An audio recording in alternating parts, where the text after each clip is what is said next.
আজ থেকে ঠিক 2 বছর আগে আজকের দিনেই ঠিক সন্ধেবেলা 50 কোটি টাকা পাওয়া গিয়েছিল পার্থ চ্যাটার্জির খাটের তলায়। লজ্জা বাংলার শুধু নয়, বাঙালির শুধু নয়, বেহালাবাসীর শুধু নয়, লজ্জা হচ্ছে কেন্দ্রীয় এজেন্সিরও। 2 বছর হয়ে গেল, এখনো পর্যন্ত চার্জ ফ্রেম করা গেল না। 2, কালীঘাটের কাকুর কণ্ঠস্বর পাওয়া নিয়ে কত কাণ্ড। কালীঘাটের কাকুর কণ্ঠস্বর নিয়ে সিবিআই আর ইডির আর কণ্ঠস্বর পাওয়া যাচ্ছে না, কারণ ভোট হয়ে গেছে। ভোটের আগেই কেন্দ্রীয় এজেন্সির রমরমা, আর ভোটের পর চুপ।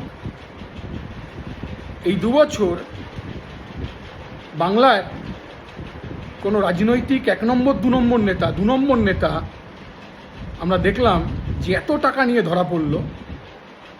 এটা শুধু তৃণমূল কংগ্রেসের লজ্জা না, বেহালাবাসীর লজ্জা না, রাজ্যের মানুষের লজ্জা না, লজ্জা হচ্ছে কেন্দ্রীয় এজেন্সি। তারা কোনো ব্যবস্থাই নিতে পারল না।